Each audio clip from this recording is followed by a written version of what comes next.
Bueno, lo que hay que hacer acá en estos planos inclinados es, en todos estos ejercicios de plano inclinado, es descomponer la fuerza que esté con cierto ángulo.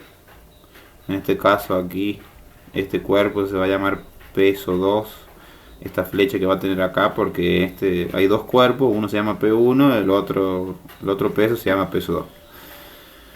Pero si nosotros a ese peso, a ese cuerpo le hacemos los ejes, porque siempre es un paso necesario hacerle los ejes a todos los cuerpos, le hacemos un eje así, que sea el eje X, y otro eje a 90 grados de ese, que sea el eje Y.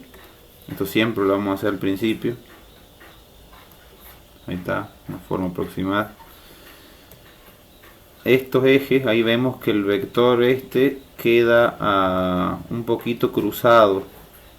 Si yo esto lo enderezo a los ejes X e Y, estos naranjitas los enderezo, va a quedar cruzado para la derecha un poco. Y bueno, ya les enseñé que el ángulo que se conoce siempre es el ángulo respecto al eje Y. O sea, el ángulo del plano inclinado de este 28 grados es este ángulo. Bueno, ¿qué hago con esto?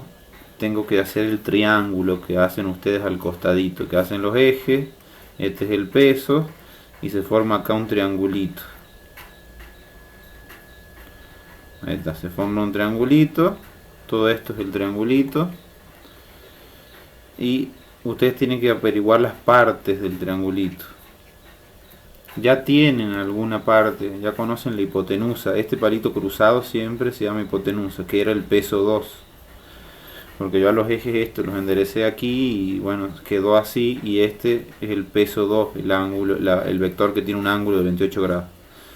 Ahora hay que averiguar cuánto vale este palito de acá abajo. Si yo conozco este ángulo, el palito de este se llama cateto opuesto, y este palito que forma el ángulo junto a la hipotenusa se llama cateto adyacente. Con las fórmulas que les enseñé hoy, vamos a averiguar cuánto vale los dos, porque es parte del procedimiento averiguar cuánto valen los dos. Al cateto adyacente yo le puedo decir también peso en el eje Y, peso 2 en el eje Y. Y al cateto opuesto yo también le puedo decir peso 2 en el eje X, porque el cateto opuesto está horizontal, o sea, está en el eje X. Lo puedo dibujar acá, también es lo mismo, significa lo mismo. Pero aquí, dibujándolo aquí abajo, es más fácil para sellar el triángulo. O sea, esto que dibujé ahí, ese sería un triángulo así, ¿no? Bueno, ahí está, este triángulo es el que dibujé acá verde. Bueno, hay que averiguar cuánto vale peso 2 en Y, peso 2 en X. Peso 2 en Y es lo mismo que decir cateto adyacente. Yo les enseñé que la fórmula de hipotenusa teníamos dos. Cateto opuesto sobre el seno del ángulo. Y también tenemos otra de hipotenusa, que es el cateto adyacente sobre el coseno del ángulo. Vamos a tener que usar, como el peso 2 en Y es el cateto adyacente, para sacarlo, para calcularlo, voy a tener que usar esta fórmula. El coseno del ángulo, como está dividiendo aquí, va a pasar multiplicando para allá. Entonces la fórmula del cateto adyacente te va a quedar hipotenusa por el coseno del ángulo. Es lo mismo decir coseno del ángulo por hipotenusa que hipotenusa por coseno del ángulo. No importa el orden ahí, como es multiplicación, no importa el orden. Bueno, la hipotenusa ya sabemos, en realidad no sabemos cuánto vale, así que vamos a dejar la fórmula planteada acá. P2 por coseno del ángulo.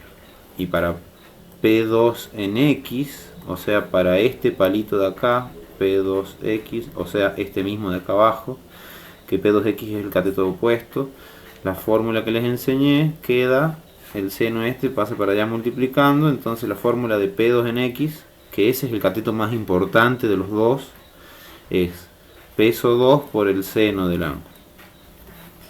Ahora, si yo observo este cuerpo, aquí hay otra fuerza que está actuando sobre este cuerpo, aparte de esta que está en el eje X, que se llama P2 en X, esta que se llama P2 en Y, hay otra más que es una que lo tira para atrás, que si ustedes siguen la línea de acción es el peso 1. O sea, acá P1 se llama esta fuerza que lo empuja para atrás. En este gráfico lo dibujo aquí, apuntando para atrás, P1. Entonces ahora voy a hacer la sumatoria de fuerzas en el eje X, porque en el eje X de este cuerpo hay movimiento, en este eje que está pegado al piso. Sumatoria de fuerzas en el eje X. Si yo observo esta caja, hay una que apunta para atrás que se llama P1, así que va a ser negativa, menos P1, más la única que está apuntando para adelante, que es P2X, que es la parte horizontal del triangulito. P2X positiva porque va para adelante. Eso tiene que dar 0 porque todo esto está quieto. P2X la conozco. Ah, no la conozco. Pero la que conozco es P1, que vale 2500 newton. Si despejo a P2X acá abajo, P2X me va a quedar igual. Este que es negativo va a pasar para donde está el 0, positivo. Entonces te va a quedar a P1. Y el peso 1 lo conozco, 2500 newton. Ya conseguí una cosa que es P2 en X, o sea, esta flechita que está acá, o sea, este palito de abajo del triángulo. Lo que a mí me pregunta el ejercicio es P2 original, o sea, este vector diagonal, la hipotenusa me piden a mí realmente. Entonces tengo que usar alguna fórmula de hipotenusa. Como ya tengo el cateto opuesto, y ya tengo el ángulo, obviamente, que este vale 28 grados, puedo usar esa fórmula que está acá arriba, que dice hipotenusa igual al cateto opuesto sobre el seno del ángulo. Repito, la hipotenusa es el peso 2, que es lo que quiero, lo que me pide el ejercicio, de cuánto tiene que pesar esta caja para que todo se quede quieto. Peso 2 es hipotenusa, entonces voy a usar la fórmula esa que recién les leí, que usa el seno. La hipotenusa, o sea, el peso 2, es igual al cateto opuesto, que aquí cateto opuesto es P2 en X, o sea, P2 en X es 2500 newton, entonces te va a quedar 2500 newton sobre el seno del ángulo, que tu ángulo es 28 grados. Resolviendo va a terminar el ejercicio. Hay que hacer 2500 dividido en el seno de 28. 2500 sobre el seno de 28. 5325,13. 5325,13 newton queda el peso 2. Y ahí termina el ejercicio.